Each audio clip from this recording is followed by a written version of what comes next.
Hello dear students, welcome once again. Today we will read our fifth chapter in history and this is When People Rebel 1857 and After. In this chapter we are going to read about the movement of 1857 and what was the result of this movement. So let's start the chapter. First we will read the policies and the people. Policies which was issued by East India Company and the effect of these policies on the people, and you have read about it in your previous chapter. Kings, queens, peasants, landlords, tribal soldiers, all were affected in different ways. And you also have read that how people resist policies and against that harm their interest or go against their sentiments, कि कैसे ये policies उनके sentiments को भी affect कर रही थी. Nawabs lost their powers. Since the mid-18th century, Nawab and Rajas have seen their power erode. Mid 18th century तक नवाब और जो भी राजा थे उनकी जो पावर थी वो बिल्कुल ख़त्म हो गई थी. They had gradually lost their authority and honour. उन्होंने अपना सम्मान और अपना अधिकार दोनों ही चीज़ें खो दी थी. Residents had been stationed in many courts. The freedom of the rulers reduced, their armed forces disbanded, and their revenue and territories taken away by stages. उनके घर को कोर्ट्स में चेंज कर दिया गया, उनके रेजिडेंट्स को, जो रूलर्स थे उनकी फ्रीडम्स को रिड्यूस कर दिया गया, उनकी जो फोर्सेस थी उसको बैन कर दिया गया, और उनके जो अपनी टेरिटरी से रेवेन्यू कलेक्ट करते थे उसको भी उनसे छीन लिया गया. Many ruling families tried to negotiate with the company to protect their interest. बहुत सारी रूलिंग फैमिलीज़ ने कंपनी के साथ हाथ मिला लिया ताकि उनकी प्रोटेक्शन होती रहे. For example, Rani Lakshmibai of Jhansi wanted the company to recognize her adopted son as the heir to the kingdom after the death of her husband. Jhansi की रानी लक्ष्मीबाई चाहती थी कि कंपनी उनके जो अडॉप्टेड सन थे उनको झांसी का उत्तराधिकारी मान ले. जो उनके हस्बैंड की डेथ हो गई थी उसके बाद झांसी का कोई भी उत्तराधिकारी नहीं था. नाना साहेब ये अडॉप्टेड सन थे पेशवा बाजीराव के सेकंड के.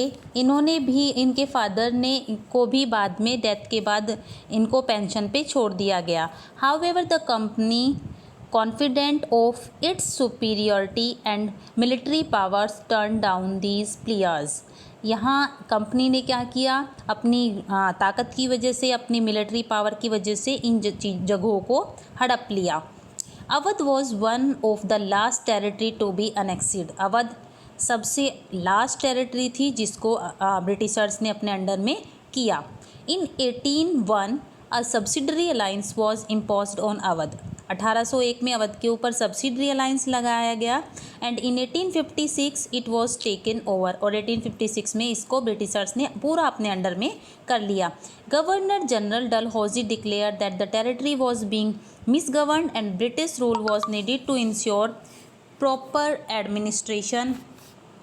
ब्रिटिश गवर्नर जो थे, गवर्नर जनरल डलहौजी, उन्होंने डिक्लेयर किया कि जो भी टेरिटरी में मिसगवर्नड होगा तो ब्रिटिश रूल को अगर नीड लगेगी कि वहाँ का प्रॉपर एडमिनिस्ट्रेशन नहीं चल रहा है तो वो उसको अपने अंडर में कर लेगी. The company even began to plan how to bring the Mughal dynasty to end. और कंपनी ने ये भी प्लान करना स्टार्ट कर दिया कि कैसे जो मुगल डायनेस्टी है इतने सालों से जो हमारी कंट्री के ऊपर अपना रूल कर रही थी उसको कैसे एंड किया जाए.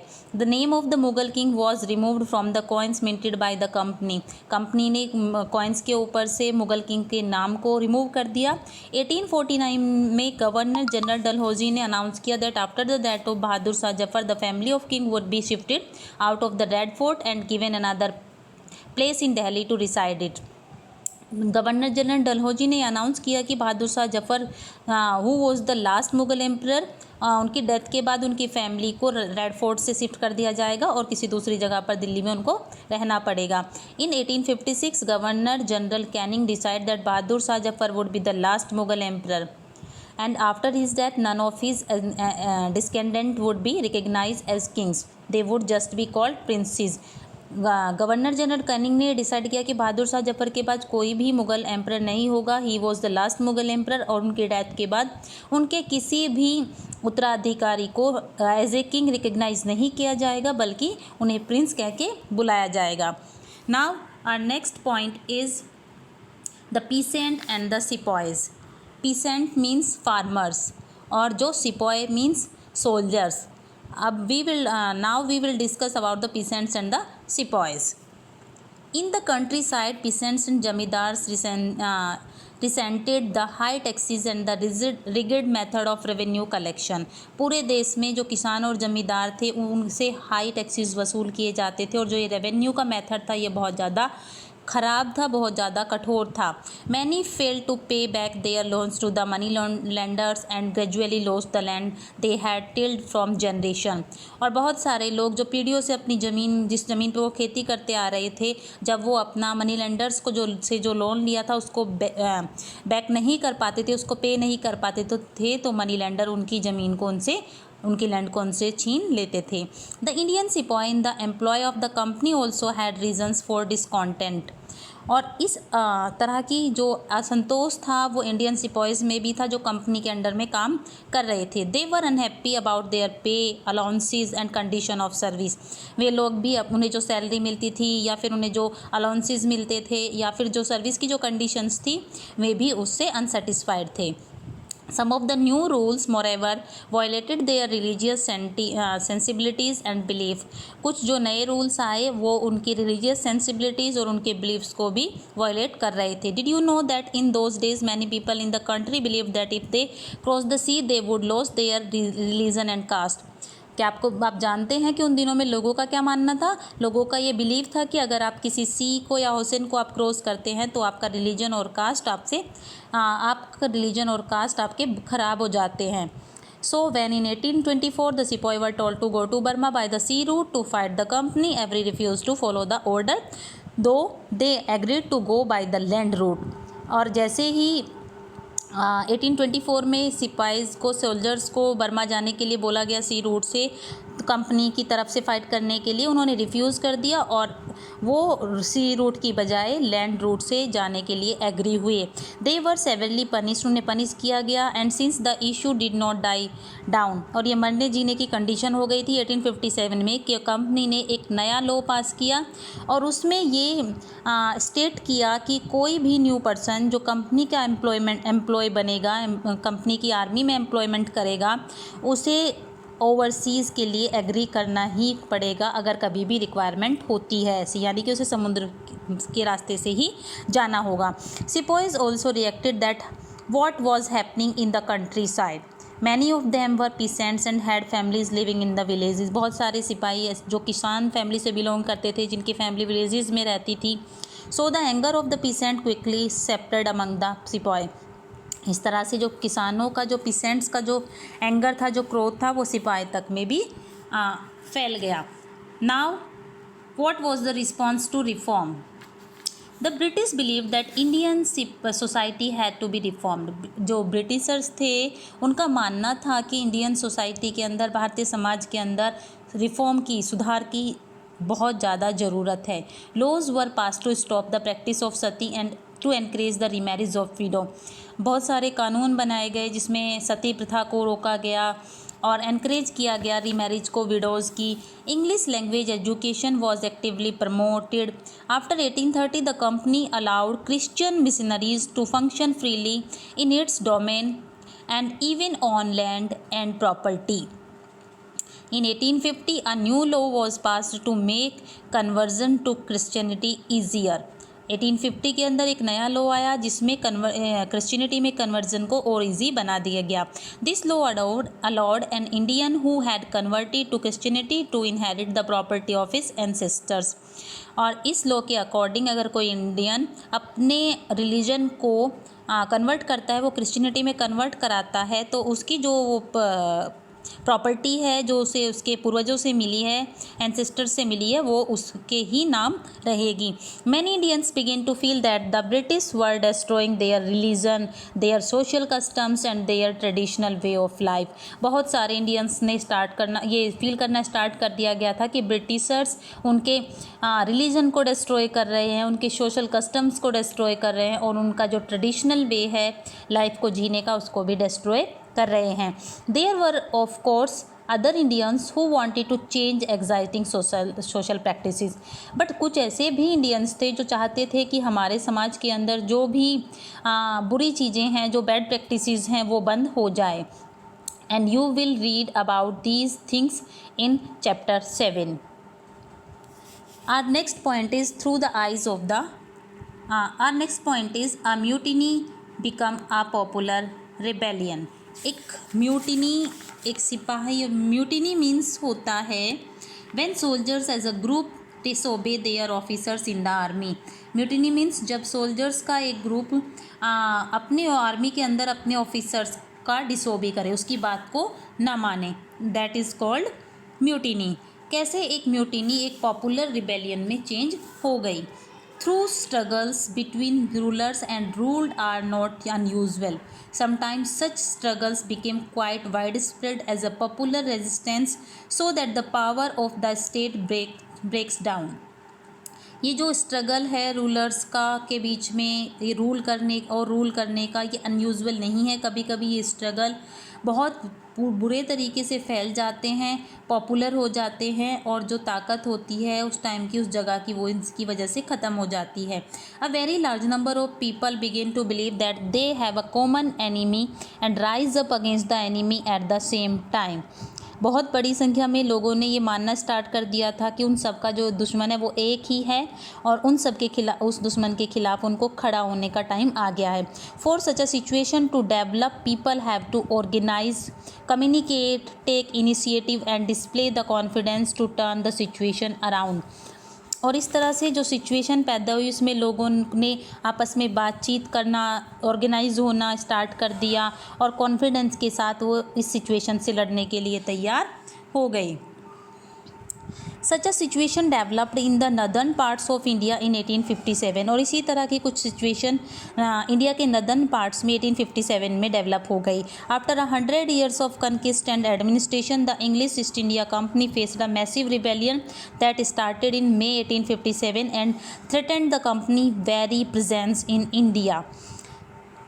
बहुत बड़ी संख्या में लोगों ने 100 साल का जो उनका पिछले 100 ईयर्स से जो लड़ाई थी उनकी एडमिनिस्ट्रेशन के ख़िलाफ़, ब्रिटिश ईस्ट इंडिया कंपनी के ख़िलाफ़, ब्रिटिश इंडिया कंपनी ने एक बहुत बड़े रिबेलियन को फेस किया जो स्टार्ट हुआ था मई 1857 में, और इसने कंपनी को डरा दिया कि इंडिया के अंदर उनकी प्रेजेंस के लिए अब बहुत बड़ा खतरा है। Sepoys mutinied in several places beginning from Meerut, and a large number of people from different section of society rose up in rebellion.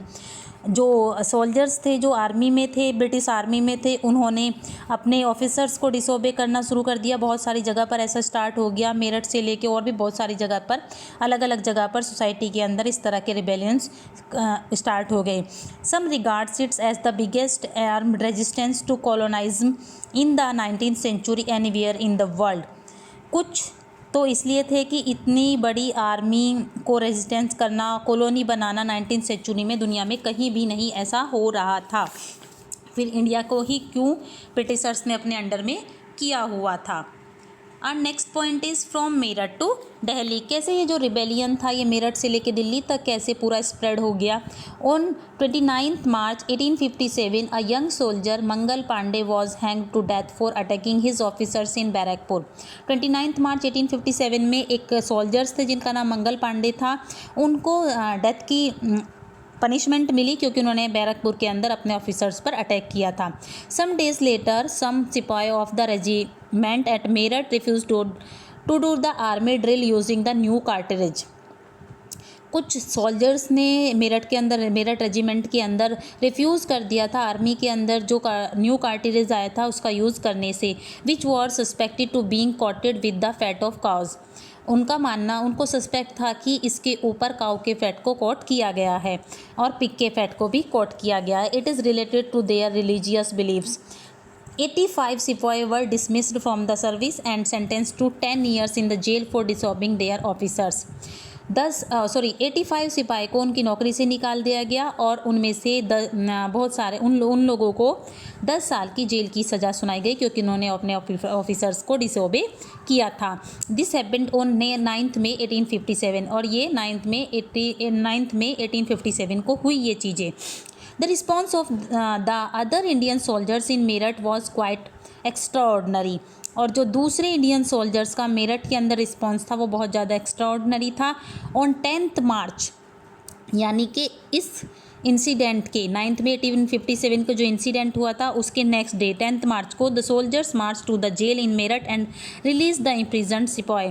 जो सोल्जर्स थे उन्होंने मेरठ जेल के अंदर वो गए और उन्होंने जिन 85 सोल्जर्स को जेल में डाला गया था, प्रिजनमेंट की सज़ा मिली थी, उनको रिलीज़ कर दिया. They attacked and kill British officers. They captured gun and ammunitions and set fire to the building and property of the British and declared war on the Firangis. और इन फिरंगीज़ के अगेंस्ट उन्होंने वॉर को declare कर दिया. The soldiers were determined to bring an end to their rule in country. और soldiers ने decide कर लिया था कि वो ब्रिटिश रूल को इंडिया के अंदर से बिल्कुल ख़त्म करके रहेंगे. But who would rule the land instead. लेकिन उनके बाद कौन इस लैंड के ऊपर राज करेगा. The soldiers had an answer to this question. सिपाहियों के पास इसका जवाब था Mughal emperor Bahadur Shah Zafar. Mughal emperor Bahadur Shah Zafar was the last Mughal emperor. उनका आंसर था कि मुग़ल एम्परर बहादुर शाह जफ़र सब कुछ संभालेंगे कंट्री के अंदर. The Sipahi of Meerut rode all night of 10th May to reach Delhi in the early hours next morning. जो मेरठ से सिपाही चल के पूरी रात 10 मई को ये लोग दिल्ली पहुँचे. As news of their arrival spread, the regiment stationed in Delhi and also rose up in rebellion. और ये जो न्यूज़ थी ये दिल्ली में भी फैल गई थी और जो रेजिमेंट थी दिल्ली के अंदर वहाँ पे भी इस तरह के रिबेलियन स्टार्ट हो गए थे. Again British officer were killed. वहाँ भी ब्रिटिश ऑफिसर्स को मारा गया, उनके भी आर्म्स को छीन लिया गया, बिल्डिंग में आग लगा दी गई. Triumphant soldiers gathered around the walls of Red Fort where the Badshah lived. और सारे के सारे सोल्जर्स गैदर हो गए रेड फोर्ट की वॉल्स के पास जहाँ पर बहादुर शाह जफ़र रहते थे. And demanded to meet him. और उन्होंने उनसे मिलने की डिमांड की. The emperor was not quite willing to challenge the mighty British power but the soldiers persisted. जो एम्परर थे, जो बहादुर शाह जफ़र थे, वो नहीं चाहते थे कि वो ब्रिटिश पावर के अगेंस्ट खड़े हो, लेकिन सोल्जर्स ने उन्हें मनाया इस चीज़ के लिए. They forced their way into the palace and proclaimed Bahadur Shah Zafar as their leader. और वो लोग ज़बरदस्ती लाल किले के अंदर, महल के अंदर घुस गए और उन्होंने बहादुर शाह जफ़र को अपना नेता घोषित किया. The ageing emperor had to accept his demand. उम्र दराज बढ़ी हुई उम्र थी बहादुर शाह जफ़र की, बट उन्होंने सिपाही की जो डिमांड थी, जो सोल्जर्स की डिमांड थी, उसको एक्सेप्ट कर लिया.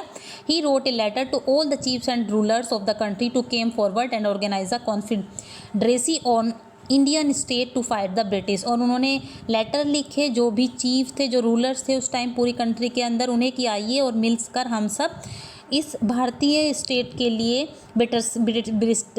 ब्रिटिशर्स के अगेंस्ट खड़े रहेंगे. This single step taken by Bahadur Shah had great implication. और ये एक अकेला स्टेप बहादुर शाह जफ़र का बहुत ज़्यादा इम्प्लीकेशन लेके आया. The Mughal dynasty had ruled over a very large part of the country. Mughal dynasty ने इंडिया के बहुत बड़े पार्ट पे रूल किया था. Most smaller rulers and chieftains control different territories on behalf of the Mughal ruler. बहुत सारे ऐसे रूलर्स थे और चिफ्टेन्स थे जो मुग़ल रूलर्स के बिहाफ पे छोटी छोटी अलग अलग टेरिटरीज़ को अपने कंट्रोल में किए हुए थे. Threatened by the expansion of British. और जो ब्रिटिश रूल के एक्सपेंशन से डरे हुए थे. Many of them felt that if the Mughal emperor could rule again they to be would be able to rule their own territories once again. और उनका मानना था कि अगर फिर से मुग़ल एम्परर आएंगे और रूल करेंगे तो उनकी टेरिटरीज़ जो हैं वो अपनी टेरिटरीज़ पे इजीली फिर रूल करने में एबल हो जाएंगे मुग़ल अथॉरिटीज़ के अंडर. The British had not expected this to happen. Britishers ने इन चीज़ों की उम्मीद भी नहीं की थी. ये अनएक्सपेक्टेड चीज़ें थी उनके लिए. They thought this the disturbance caused by the issue of the cartilage would die down.